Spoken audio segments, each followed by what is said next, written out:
The administration is further accused of rudely interfering with Olympic affairs. The roots of the Niet clearly go back to President Carter's decision to boycott the 1980 Olympics in Moscow because of the Soviet invasion of Afghanistan. East-West relations have further worsened since. Moscow not at all happy with President Reagan's recent trip to China. The White House now expresses disappointment and hopes the Russians will reconsider.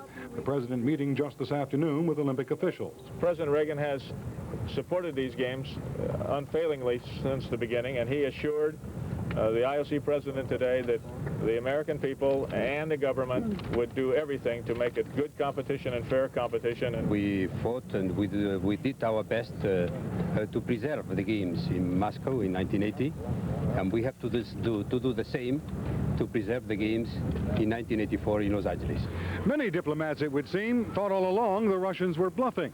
On the other hand, some Soviet experts say they are not surprised, and they believe Moscow has... Mr. Setounski, good afternoon to you, sir. Good afternoon, sir. Most of the people that we've talked to, and this is not a scientific sample, are convinced that the Russians are mainly saying, you didn't come to ours in 1980, we're not coming to yours in 1984. Why should we believe any differently?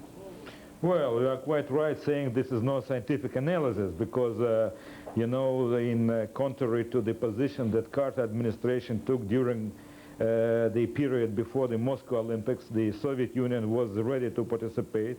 The Soviet Sports Organization was striving to participate, and of course this is the development of the atmosphere around the Olympics in Los Angeles that caused first the warning of the Soviet National Olympic Committee that in case the measures are not taken in order to guarantee the safety of the Soviet sportsmen and officials participating in the Olympics, in case the atmosphere for the Olympic Charter to be in effect is provided by the organizers of the Olympics, Soviet sportsmen will reconsider its originally desire and intention to participate. And well, now, as soon as there was no improvement in the atmosphere, this is exactly what happened.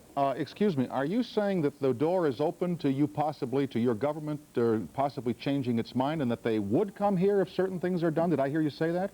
No, not quite, because first of all... What did I hear you say? I don't understand. I don't know I'm not in a position to speak for the Soviet sport officials. In my judgment, now it's too late. What I wanted to say that the door was really open on the Soviet side, but it was shut down, closed by other people. Okay. Well, as an American citizen, I'm disappointed. How do you as a Russian citizen feel about what your government did today, just individually? How do you feel? Individually, I'm very disappointed because the Olympics is a very major sporting event, and the Soviet athletes and the Soviet public was very much eager to see our athletes to participate in it.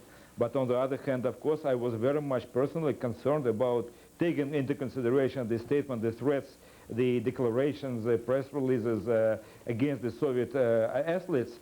During the Olympics, I was very much concerned about the safety of my sportsmen, my countrymen. All right, Mr. Setounski, thank you very much for being with us for a brief time here on Channel 7 this afternoon.